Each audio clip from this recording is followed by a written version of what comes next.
Did you know that almost any baked good that you were to eat started in a field like this? A field of wheat. I'm State Rep Julie Alexander, and welcome to Grown in Michigan. I sure could use a slide of that front porch swinging kind of life. As I travel around Michigan and look at all of the unique commodities we raise and grow in our state, I'm excited to be here in Frankenmuth, Michigan with State Rep Rodney Wakeman. Representative, thank you so much for having me here. It's great to have you here. You know, everybody loves Frankenmuth, right? Yeah. When you think about Frankenmuth, you think about German tradition. You think about beer or cheese, chicken dinners, or Christmas ornaments. But today, I'm excited to learn more about one of our important agricultural industries, flour, which comes from wheat.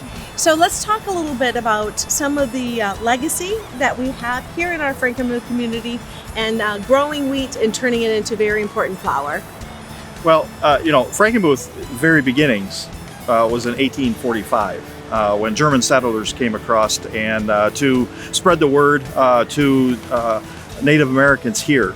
And that was led by Reverend Kramer. And the 15 settlers that settled here, the first building that they built was a church, and then the school. And then, of course, agriculture grew out of that because they had to feed themselves. So, I mean, the history of Frankenmuth is very much on religion, Lutheran.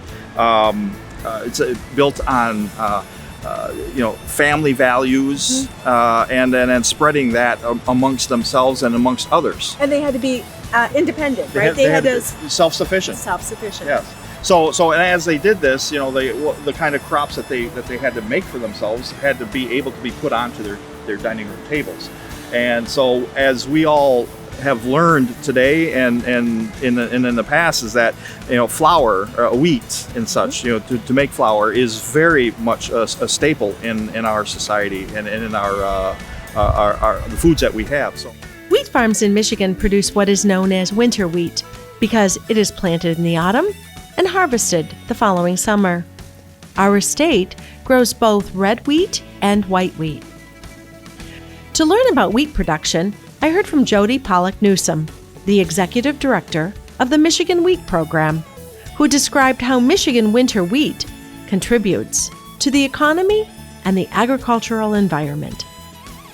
Wheat adds over $380 million annually to the state's economy. Wow.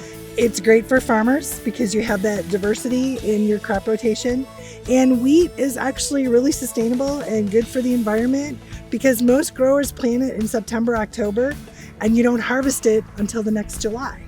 So if you have some ground, sometimes it's not as good, or it looks like you could have some erosion issues. Wheat is a great crop to put in because it's going to be there through all those rainy months and through all that bad weather. A lot of our wheat is used locally because we have the cereal industry. We have some really strong good baked goods companies. We have crackers, we have cookies. Those are really the kinds of things that you use our wheat in. If you think of shredded wheat with Kellogg's, those white shredded wheat, they love Michigan white wheat because we have moisture. Okay. So when they shred it and puff it, it will puff without shattering and cracking. In 2020, Michigan wheat farmers harvested 450,000 acres of wheat, which yielded about 34 million bushels of grain. 10 years ago, farmers approved the Michigan Wheat Program.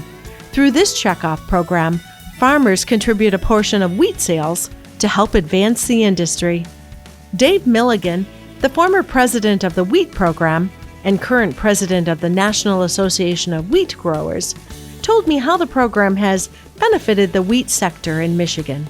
When you say the checkoff program, I think it's important for people to understand it's the farmers' own money that they spend to help promote, research, and educate, right? Exactly. 0.5% of the sale of the wheat. And we spend a lot of money on research, very important to try and improve the quality and the production and the profitability of wheat in Michigan. I've seen a lot of change in the 50 years I've been farming, but I really enjoy the interaction with the other farmers in these wheat groups. And certainly when I grew up, on our farm we grew 15 acres of wheat. We farmed 100 and some acres. This was in the 60s. And now we grow 1,300 acres of wheat. After wheat is harvested, mills process the grain to make flour. which can then be used to produce all sorts of baked goods. I toured the historic Star of the West Milling Company in Frankenmuth to learn about flour milling and met with the president and CEO, Jim Howe. Mike Fizeski, who serves as president of the company's flour milling division, showed us around. Throughout the state of Michigan in the early 1900s, there were 600 flour mills throughout Michigan. And every community had a hardware, a sawmill, and a flour mill for the locals. And we're just one of 6 remaining flour mills left in the state of Michigan. But we've sprung up out of Frankenmuth's early beginnings. The first mill was built in 1848, and then Star of the West was formed in 1870. 1870. That's impressive. So we're at year 151. So, and we buy wheat from farmers throughout Michigan, and we convert wheat products into cereal products, flour, brands, whole wheat for commercial bakers, for cakes, pies, pastries, and cereal ingredients. Farming is ingrained in Michigan's rich culture, and wheat is one of the many important agricultural commodities in our state. Now that you know a little more about the wheat industry, why not enjoy some products made with wheat? A slice of bread with butter, a bowl of cereal, or a chocolate chip cookie. And if you're feeling really adventurous or creative, you could buy some flour and bake from scratch. Neighbors still smile and wave. It's Sunday morning's amazing grace and the stars and stripes. Life for the free.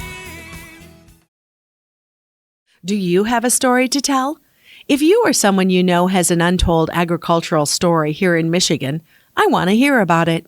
You can reach out to me at juliealexander@house.mi.gov.